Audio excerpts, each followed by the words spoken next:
السلام عليكم بنات، اخباركم؟ لاباس عليكم؟ اليوم غنديرو دجاج بالزعتر والليمون. كنتمنى تعجبكم هذه الوصفه لان بصح كتجي رائعه. غنبدا اول حاجه نوجد لاصوص اللي غادي نشرمل فيها الدجاج. هنا خديت 2 حامضات ليمون حامض. انا خديت 3 ضروس ديال الثومه. غادي ناخذ السمن البلدي، ولا ما عندكش ممكن ديري عليه. هنا لانه ما عنديش الزنجبيل فانا درتو زنجبيل طري، و تقريبا معلقه كبيره ديال الزبده. وهنا الزعتر انا غادي نحكو.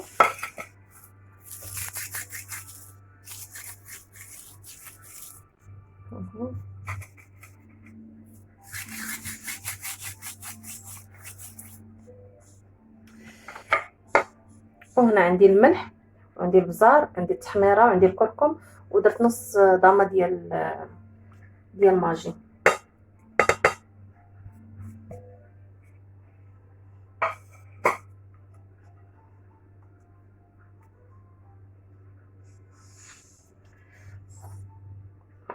وغنزيد شويه ديال زيت الزيتون،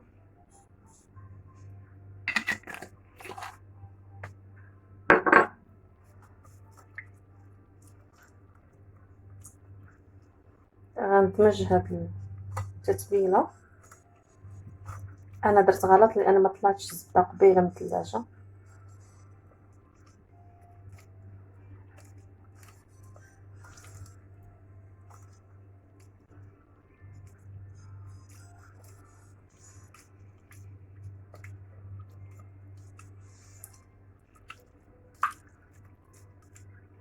المهم غنحط الدجاج. انا هنا اليوم درت صغير في خيبات.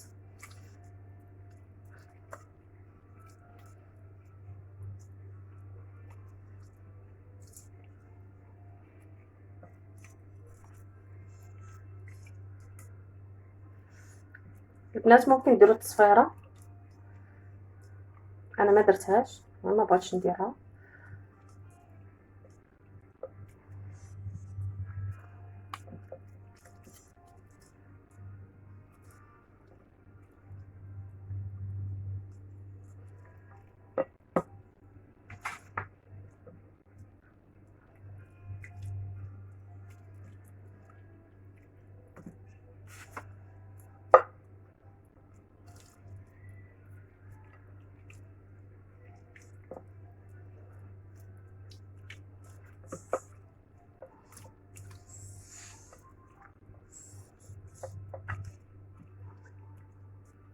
وغادي نغطيه بالسلوفان وغادي نخلي الدجاج ديالي مده ديال ساعتين في الثلاجه من تحت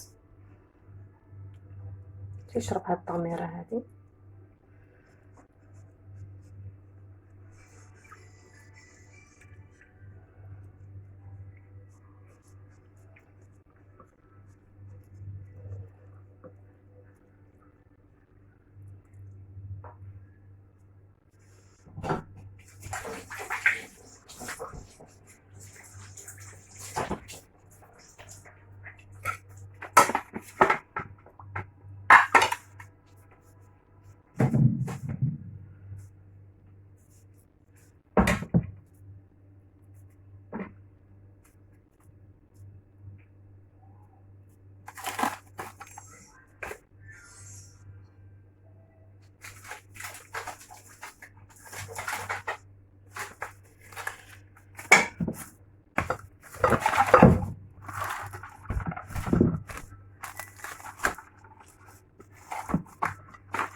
غندخلها للثلاجه، نخليها مده ديال ساعتين، عاد غندخلها للفران.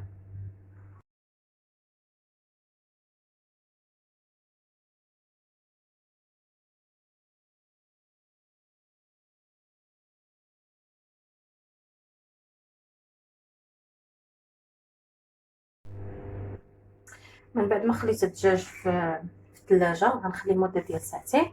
دابا غادي ندوز لصينيه اخرى علاش؟ لانه يعني ما غاديش نحطو غير هو في العشاء، ضروري خصو شي طبق مرافق ليه. فممكن الواحد يدير الروز، بحكم حنا في الخليج يعني ممكن ندير معاه الروز.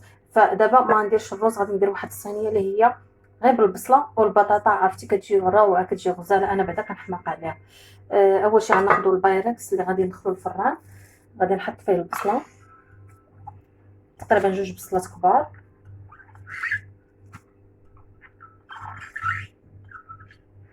نقطعها هكذا شنايف. غنزيد عليها الكمون. الكمون هو اللي كيعطي هذيك النكهه خطيره. وغندير عليها الملحه،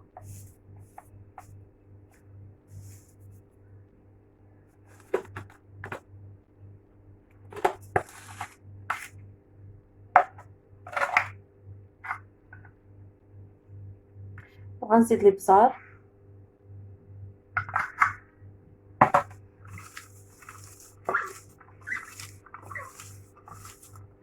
وغندلكها.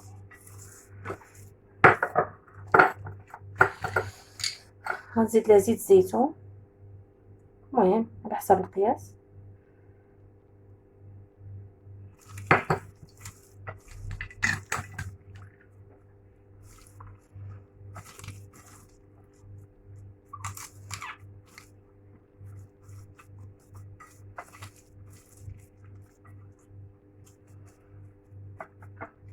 وهنا تومه، تقريبا راس ديال التومه، ممكن تستغناو عليه الا ما بغيتوش ديروها.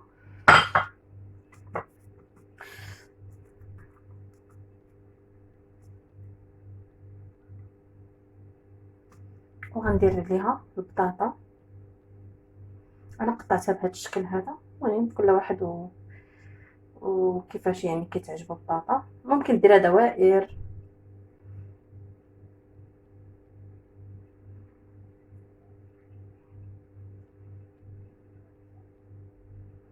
غنستو في البطاطا في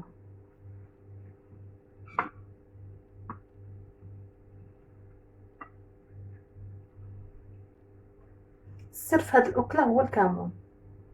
الكمون كيعطيها واحد النكهه خطيره. وبصراحه انا راجلي هو اللي علمني هاد الاكله هذه. اول مره شفتو كيديرها كيفاش كدير، ما يعني ما قلتش انها غادي تجي زوينه لهاديك الدرجه، يعني ما تيقتش.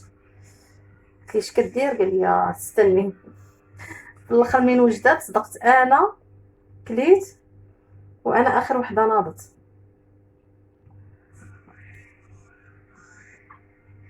المهم نحط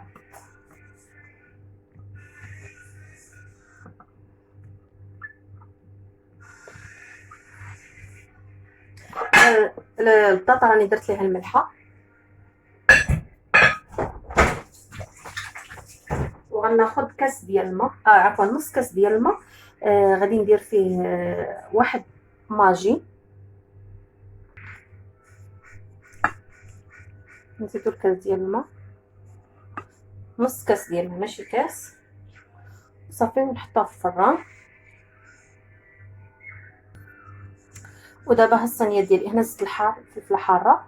المهم كيبقى اختياري. وكذلك الا بغيتي تزيدي دوائر ديال مطيشه هنا من الفوق فممكن تزيديهم. انا دابا غادي ندخل هاد الصينيات بجوج الفران يطيبوا ونوريكم النتيجه من بعد ان شاء الله.